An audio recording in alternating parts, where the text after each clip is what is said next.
আসসালামু আলাইকুম। আজকে আরো একটা মজাদার রেসিপি আপনাদের সাথে শেয়ার করছি। আজ তৈরি করে দেখাবো tandoori fish recipe. Fish tandoori যেমনটা জুসি তেমনটাই ফ্লেভারফুল, আর খেতে তো মাশাআল্লাহ এক কথায় অসাধারণ। ফিশ তান্দুরি যে কোনো মাছ দিয়েই তৈরি করা যায়, তবে আজকে আমি খুবই সস্তা মাছ তেলাপিয়া মাছ দিয়ে তৈরি করে দেখাবো। তো এত সস্তার মাছ দিয়ে যে এত মজাদার তান্দুরি ফিশ বানানো যায়, আসলে তা না বানিয়ে খেলে বুঝতে পারবেন না। যে মাছ খায় না সেও কিন্তু এভাবে করে তেলাপিয়া মাছ দিয়ে তান্দুরি ফিশ বানিয়ে দিলে আঙুল চেটে পুটে খাবে।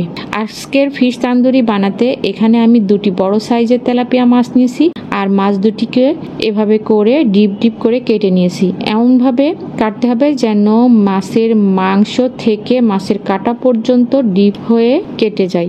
এতে করে আপনি যখন মাছে মশলা মাখাবেন তখন যেন মাছটির ভিতর পর্যন্ত মশলাগুলো প্রবেশ করে যায়। এতে করে মাছটা ভাজার পর খেতে খুবই মজাদার হবে। দেখতেই পাচ্ছেন আমি কিভাবে মাছটাকে ডিপ করে কেটে নিয়েছি। এখন মাছের উপর দুই সাইড দিয়ে 2 ফালি লেবুর রস দিয়ে দিছি। সেই সাথে এর মধ্যে দিয়ে দিচ্ছি কিছুটা লবণ। এতে করে মাছের গায়ের যে আষ্টে গন্ধটা থাকে সেটা চলে যাবে, কারণ অনেকেই আছে যারা মাছের আষ্টে গন্ধের কারণে মাছ খেতে চায় না।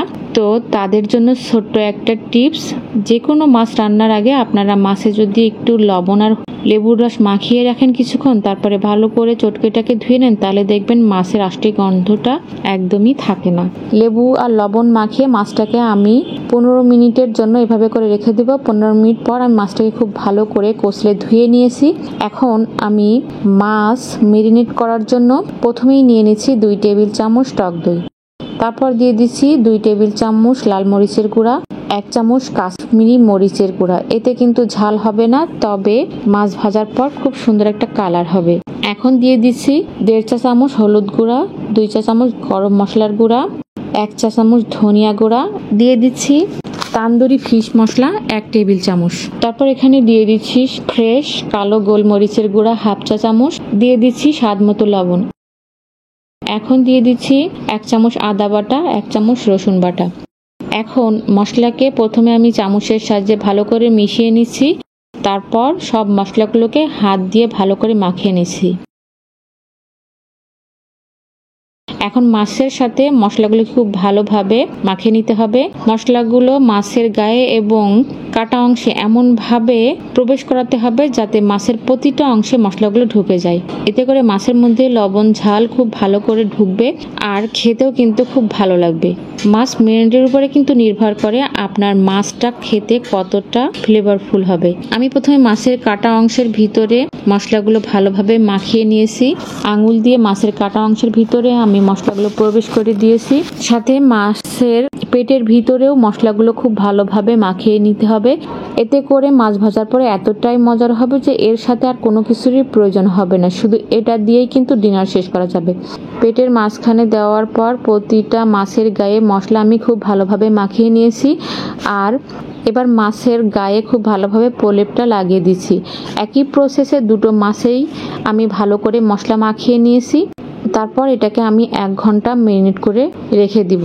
যদি হাতে সময় না থাকে তাহলে আধা ঘন্টা থেকে 15 মিনিট রাখলেও হবে। আবার কেউ যদি চায় সাথে সাথে এটা ভেজে খাবেন তাহলে সেটাও খেতে পারেন।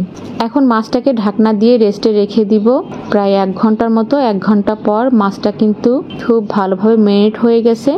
এখন মাছটা ফ্রাই করে দেখাবো। তবে ফ্রাই করার আগে মাছের গায়ে মশলার প্রলেপটা হালকা করে উঠিয়ে রাখছি। এতে করে মাছটা যখন ফ্রাই করব তখন মশলাগুলো আর পুড়ে যাওয়ার ভয় থাকবে না। তবে মাছের কাটা অংশের ভিতরের মশলাগুলো কিন্তু বের করা যাবে না, এটা রেখে দিতে হবে। আর এটার কারণে কিন্তু মাছটা হবে বেশি ফ্লেভারফুল। তবে যে মশলাগুলো আমি উঠিয়ে রাখলাম এটাগুলো কিন্তু বাদ দিয়ে দিচ্ছি না, এটাকেও ফ্রাই করার সময় আবারও মাছের গায়ে লাগিয়ে দেব। এখন মাছটাকে ফ্রাই করে দেখাচ্ছি। আজকে আমি গ্যাসের চুলায় আর কড়াইতেই এই তান্দুরি ফিশটা বানিয়ে দেখাবো। এটাকে আপনারা গ্রিলেও বেক করতে পারেন, আবার ওভেনেও বেক করতে পারেন, যে যেভাবে পারেন। আর তার জন্য একটা প্যান আমি হাই হিটে কিন্তু গরম করে নিয়েছি, আর এর মধ্যে আমি পরিমাণ মতো সরিষার তেল দিয়ে দিলাম। তারপর তেলটা যখন হালকা গরম হয়েছে তখন মাছটাকে ছেড়ে দিচ্ছি। আর প্রথম অবস্থায় মাছটাকে 1 মিনিট ধরে হাই হিটে রেখে ভাজতে হবে। তারপর চুলার জালটা মিডিয়াম টু টু লোতে রেখে এটাকে ভাজতে হবে।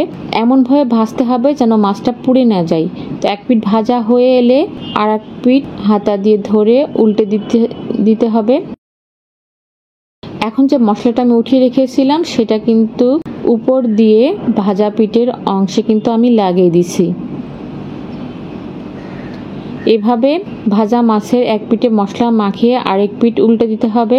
তারপর আবারও ভাজা মাছের আরেক পাশে মশলা উপর দিয়ে মাখিয়ে দিতে হবে এবং মশলা মাখানো প্রত্যেকটা পিঠ 1 থেকে 1.5 মিনিট করে ভাজতে হবে। তবে এমনভাবে ভাজতে হবে যেন মশলাগুলো একদম পুড়ে না যায়। তো মাছটা আমার ভাজা হয়ে গেছে, এখন আমি মাছটাকে তুলে নিচ্ছি। তারপর একই তেলের মধ্যে একই পদ্ধতিতে দ্বিতীয় মাছটা দিয়েও এভাবে উল্টে পাল্টে মশলা মাখিয়ে ভেজে নিয়েছি। তো দুটি মাছই আমার ভাজা হয়ে গেছে, আমি তেল থেকে তুলে রাখছি। দেখতেই পাচ্ছেন দুটো মাছই কত সুন্দরভাবে ফ্রাই হয়ে গেছে, আর একটু মশলাও কিন্তু পুড়ে যায়নি। এখন কড়াইতে থাকা অতিরিক্ত তেল আলাদা একটা জায়গায় রেখে দিয়েছি। দিয়ে কড়াইটাকে আবারও চুলার জালে একটু হালকা গরম করে নিয়েছি। নিয়ে মাছ দুটোকে কড়াইয়ের মধ্যে একসাথে দিয়ে দিচ্ছি। রেস্টুরেন্টের তান্দুরি ফিশ খেতে কিন্তু গেলে দেখবেন স্মোকি একটা ফ্লেভার পাওয়া যায়। তো এটা আপনি বাসায় কিভাবে এই স্মোকি ফ্লেভারটা আনাবেন সেটাই বলে দিচ্ছি। দেখতেই পাচ্ছেন জ্বলন্ত চুলার উপর দুটি কয়লা আমি আগে থেকেই পোড়াতে দিয়ে দিয়েছি, আর এটা দিয়েই কিন্তু মাছের এই স্মোকি ফ্লেভারটা আমি তৈরি করে নিব। তো চুলায় হাই হিটে কিন্তু আমি কয়লাগুলোকে গরম করে নিয়েছি, আর অপর চুলায় যে আমি মাছ দুটি রেখেছিলাম সেই দুটি মাছের মাঝখানে এক সাইডে একটা স্টিলের কাপে কিন্তু আমি হাফ চামচের মতো ঘি গরম করে নিয়েছি আগে থেকেই। এখন এই ঘিয়ের উপর জ্বলন্ত কয়লা দুটো বসিয়ে দিচ্ছি। দেখতে পাচ্ছেন ধোঁয়া কিন্তু ক্রিয়েট হয়ে গেছে। এখন সাথে সাথেই আমি প্যানের ঢাকনা লাগিয়ে রাখছি। ঢাকনা লাগিয়ে 5 মিনিটের জন্য এটাকে আমি চুলার উপরে এভাবে ঢাকনা লাগিয়ে রাখবো। আর এই 5 মিনিটের মধ্যে কিন্তু মাছের গায়ে ধোঁয়াটা জমে একটা স্মোকি ফ্লেভার তৈরি হবে। তো 5 মিনিট পর আমি ঢাকনা তুলে দেখাচ্ছি। তো দেখতেই পাচ্ছেন কত সহজেই ঘরে চুলাতেই কিন্তু রেস্টুরেন্টের সাথে তান্দুরি ফিশ তৈরি হয়ে গেল।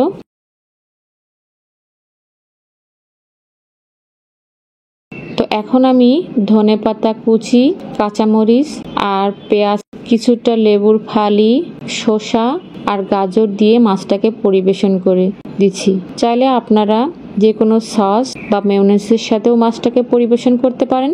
কোনো কিছুরই দরকার হয় না এই মাছটা পরিবেশন করতে। এমনি এই মাছটা খেতে 100-তে 100। যে কোনো অনুষ্ঠান বা অতিথি আপ্যায়নে আপনি এটা তৈরি করে খাওয়াতে পারবেন, আর একবার খেলে দেখবেন যে বারবারই রিকোয়েস্ট আসবে। এতটাই মজার হয় এই তান্দুরি তেলাপিয়া ফিশ। আশা করছি আমার আজকের রেসিপিটা আপনাদের ভালো লেগেছে। ভালো লাগলে লাইক, কমেন্ট, শেয়ার করতে ভুলবেন না। প্লিজ আমার চ্যানেলটা সাবস্ক্রাইব করে সাথে থাকার অনুরোধ জানিয়ে আজকের মতো আল্লাহ হাফেজ।